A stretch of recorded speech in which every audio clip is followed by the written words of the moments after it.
My name is Chaka Chawasarira. I was born 1941, and I lost both parents when I was still very young, and was taken to a mission school where I was brought as an orphan with other orphans by the Roman Catholic priests. Well, they educated me until I became a teacher, a trained teacher. I went back to the same mission where they had brought me up and started teaching in 1965. When I was teaching there, I used to dream anyway about a woman who could come from a hill dancing to an instrument which I could not understand, mbira. My dreams became a worry all the time until I had to ask my grandmother as to what kind of instrument I was dreaming about. Then she told me, "Oh, I see, it's an mbira.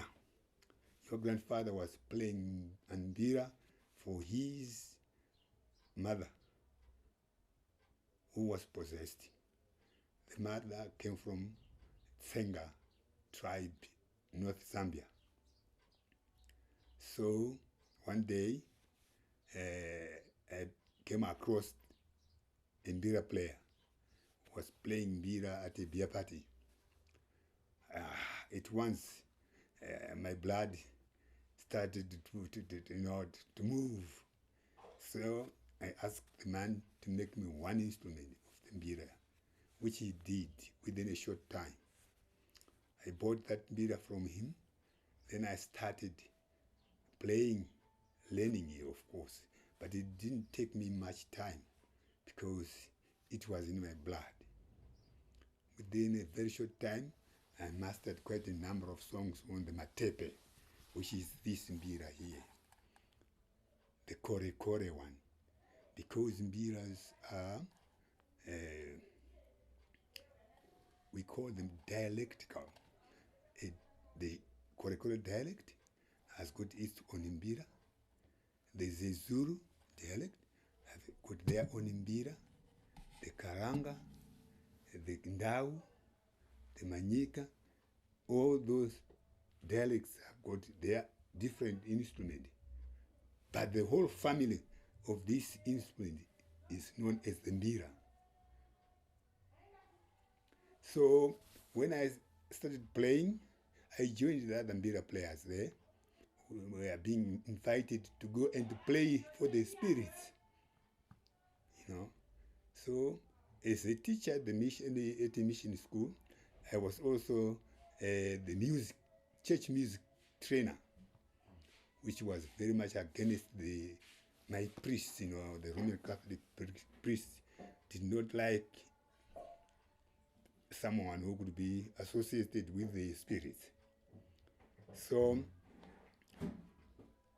the priest in charge at the mission called me to the office and asked me, "We understand, Chaka, we understand that you are playing mbiras for the spirits. Why?" I said, but that's what I am doing. I am not playing mbiras so as to be possessed, but I want to learn. This is our culture.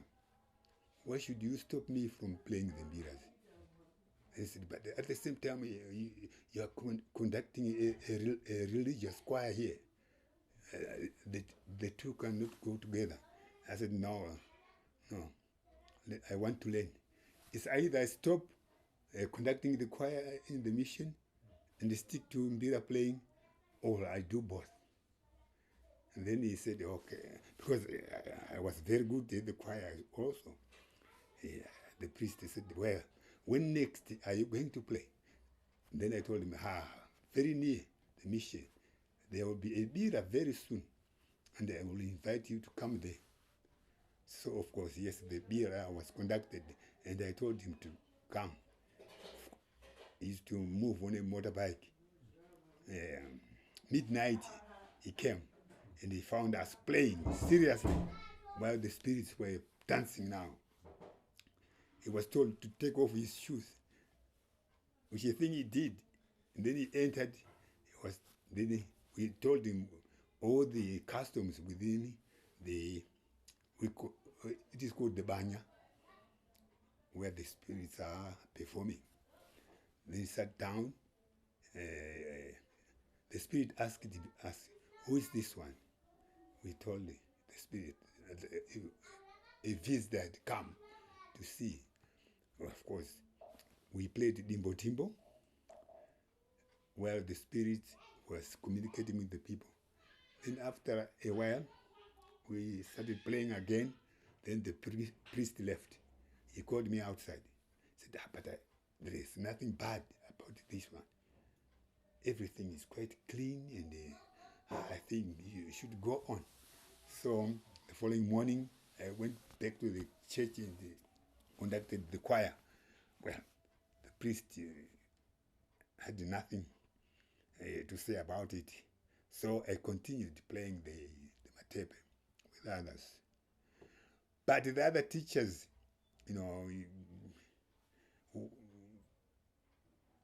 did not welcome it very much. So they sort of isolated me in their discussions also, because they thought I was possessed and I was full of demons. But one day, a friend from South Africa, Andrew Tracy, visited me in the mission school. He had mbiras and guitars, so many instruments. So we accommodated him at my house. Then the other teachers started to appreciate it. He left me quite a lot of things, gave me a tape recorder, gave me a guitar, and so many other things for my family. He went back to South Africa. He proved that I should go to Kwanongoma College of Music and be trained in the theory of music. He paid for that. So I went to Kwanongoma College, and then everything went on all right. That's my short sort of history. Then from there, things didn't go the way I thought they would, because I always saw some other mbira players being promoted, traveling overseas, coming back with something. Then that worried me very much, until a certain man, Mr. Keith Goddard, discovered that I was talented. And then he made me to join the Kunzwana Trust, which he ran. Yeah. So when I joined the Kunzwana Trust, Keith then he started to promote me. 1995, he sent my group to Sweden. 1996, he also approved my group to visit Holland. Then 1999, we went to the United States after we had gone there. 1992, then I saw, then started to see things moving well on my side. Well, mbira playing and mbira making are two different things. One can be a very good mbira player, but cannot make one mbira instrument. He has got to buy from the other mbira makers. But in my case, I can do both. I can play the mbira and build the mbira also. So when I was at Kwanongoma College of Music, I came across the 15-key karimba, which had been introduced there by Jege Tapera from Mozambique. I was also very interested in that little mbira. I was already playing the Matepe anyway. So I learned it there and mastered it easily. Then I bought one copy back to the mission, and they started making it. Then I started teaching it to my students. We formed a group there. Mbira playing is always condemned here in Zimbabwe by so many people because people are so religious. Religion and the instrument differ a lot because the instrument, Mbira instrument, calls the spirits which are regarded as evil by the religious by religious instructions. That is the reason why you will find very few people now playing the mbiras in Zimbabwe. Most people go to church and condemn this instrument. But in my case, I tried to introduce this instrument into the church again by inventing the 19-key karimba, which is not associated with any other mbira here. Then on the 19-key karimba, one can play as if you were playing a guitar tunes, a piano tunes, and so on. Because the church used the piano and the guitars. So the 19-key karimba is almost being accepted now. Because I have even composed the whole Mass in the Roman Catholic Church on the 19-key karimba. The introit, the Santus, the Kyrie lesson, which is the song for the Mercy, the offertory, the Agnus Dei, and the communion song. The whole Mass I have composed it on the 19-key karimba. I am very happy to have achieved quite a lot on the mbira myself now, because I have taught so many students who are now playing the mbira and making the mbira also. As a teacher, that's the spirit that I have, that people should be taught, so that this thing goes on and on and on. To start with, our ancestors, mbira playing was a family affair, and they were very much reserved. They didn't want it to teach it to others. It was theirs, because they used to get something from it. When they played for the big spirits, they would be given a goat or a cow or a wife for the young mbira player. So they made it their own thing. But now we want everyone to learn to play the mbira. That's why it is now even in America they are playing the mbira, which is very good. It's very good.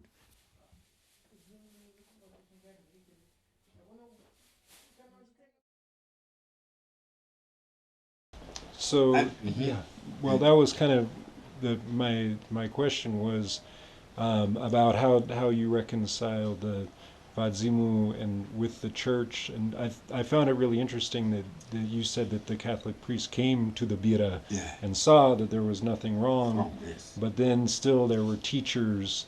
So how is it that, like, how did that priest, do you think he reconciled that it was all okay within the church? Well, the priest was very, very, good.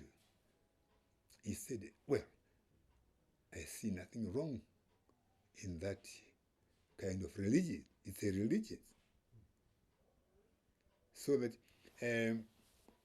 I, for one, as an instrument player, I only play for the spirits.